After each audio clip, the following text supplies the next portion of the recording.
அன்பு தமிழ் நெஞ்சங்களுக்கு வணக்கம். ஃபர்ஸ்ட் ஷோ நிகழ்ச்சிக்கு உங்களை அன்போடு வரவேற்கின்றேன். இன்றைய ஃபர்ஸ்ட் ஷோ நிகழ்ச்சியில சூப்பர் ஸ்டார் ரஜினிகாந்த் நடித்திருக்கின்ற கூலி திரைப்படத்தின் திரை விமர்சனத்தை தெரிந்து கொள்ள போய் வாங்க நிகழ்ச்சிக்கு. நண்பனை கொலை செய்தவனை கண்டுபிடிக்கின்ற ஒரு உண்மையான நண்பனின் கதை.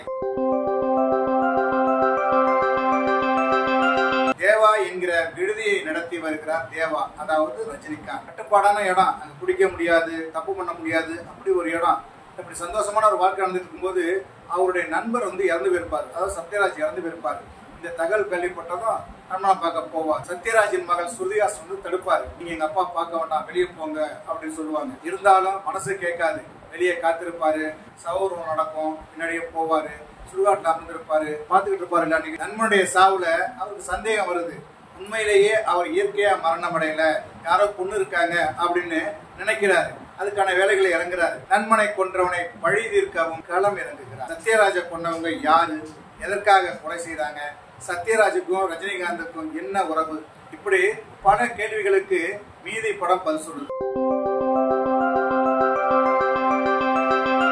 தேவா என்கிற கதாபாத்திரத்தில் நடித்திருக்கிறார் ரஜினிகாந்த். மாசான காட்சிகளிலும் நண்பனின் குடும்பத்திற்காக உருகும் காட்சிகளிலும் தன் நடிப்பின் மூலம் திரையை ஆக்கிரமித்திருக்கிறார் ரஜினி. படம் முழுக்க ஆக்ஷனை மிரட்டி இருக்கிறார். ஆக்ஷன் காட்சிகளுக்காகவே பில்டப் காட்சிகள் நிறைய இருக்கின்றன.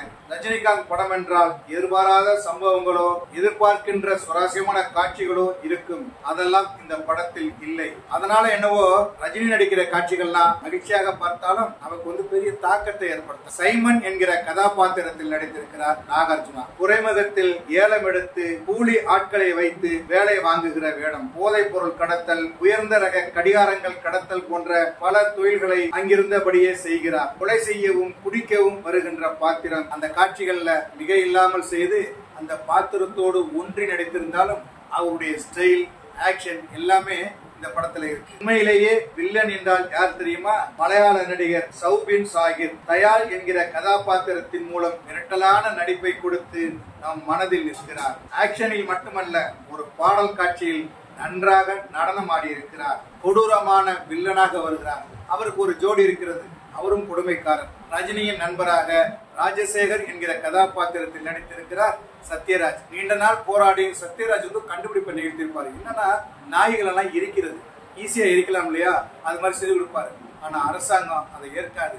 இதை தெரிந்து கொண்ட ரவுடி கூட்டம் அவரை தூக்கிக்கிட்டு போய் அவங்க கொள்றாங்கள ரவுடிங்க, அவங்களெல்லாம் இருக்கிறதுக்கு அவர் பயன்படுத்துவாங்க. பணத்துக்காகவும் குடும்பத்திற்காகவும் அந்த வேலைகளை செய்கிறார். என்ன கொன்னின்னா என் நண்பன் வருவான் என்று சொல்கிற காட்சியில் ரசிக்கும்படி நடித்திருக்கிறார். தாகா என்கிற தாதாவாக நடித்திருக்கிறார் அமீர் கான். மெக்சிகோ நாட்டிலிருந்து வருவது போல அவரது பாத்திரம் அமைந்திருக்கிறது. அவரது ஆக்ஷன் காட்சிகள் முதலில் பரபரப்பை ஏற்படுத்தினாலும் பிறகு காமெடியாக அவரது பாத்திரம் அமைக்கப்பட்டிருக்கிறது. பூஜா ஹெக்டே ஒரு பாடலுக்கு வந்து நடனம் ஆடுகிறார். ரக்ஷிதா ராம், ஜூனியர் எம்ஜிஆர், கண்ணா ரவி, பத்திக்குச்சி சரவணன், ருல்லு சபா மாறன், சார்லி, காளி வெங்கட், ரிஷிகாந்த், தமிழ் என நிறைய பேர் நடிச்சிருக்காங்க. இவ்வளவு பேர் நடிச்சாலும் தேவேன்னு தான் படம் பார்க்கிறோம். ஏன்னா பெருசா வாய்ப்பு இருந்தும் படத்துல கண்டென்ட் இல்ல.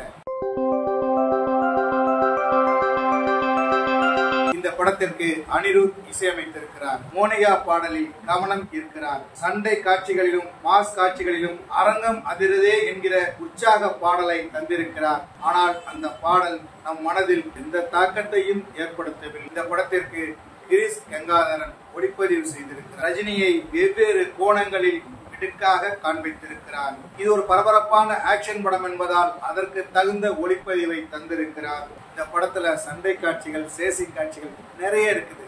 அதற்கு கடுமையான உழைப்பை போட்டிருக்காங்க சென் மாஸ்டர்கள் அன்பு, அறிவு. கோவிந்தராஜ் படத்தொகுப்பு செய்திருக்கிறார். திரைக்கதையின் பரபரப்பான பயணத்திற்கு அவரது படத்தொகுப்பு துணை நிற்கிறது. இந்த படத்தின் கதை எழுதி இயக்கி இருக்கிறார் லோகேஷ் கனகராஜ். தனது வழக்கமான மாஸ் ஆக்ஷன் காட்சிகளை ரஜினி ரசிகர்கள் திருப்திப்படும் வகையில் கொடுத்திருக்கிறார். ரஜினி சார் படம்னா பெரிய எதிர்பார்ப்பு இருக்கும். அதாவது சன் டிவி தயாரிக்குது, அனிருத் இசையமைத்திருக்கிறாரு, லோகேஷ் கனகராஜ் இயக்கி இருக்கிறாரு, நிறைய நடிகர்கள் வெவ்வேறு மொழியிலிருந்து நடிச்சிருக்காங்க. அப்படிங்கும்போது பெரிய எதிர்பார்ப்பு இருக்கு இல்லையா?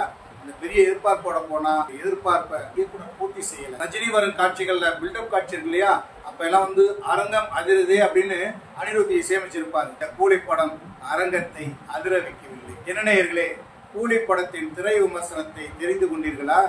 சரி, தமிழ் வலைக்காட்சியை தொடர்ந்து பாருங்கள். தமிழ் வலைக்காட்சியை லைக் பண்ணுங்க, ஷேர் பண்ணுங்க, கமெண்ட் பண்ணுங்க. தமிழ் வலைக்காட்சியின் புதிய அப்டேட்டுகள் உடனுக்குடன் உங்களுக்கு தெரிய வர அருகில் உள்ள பெல் பட்டனை மறக்காமல் அமுக்குங்க. கலை இலக்கியம் யாவும் மக்களுக்கு.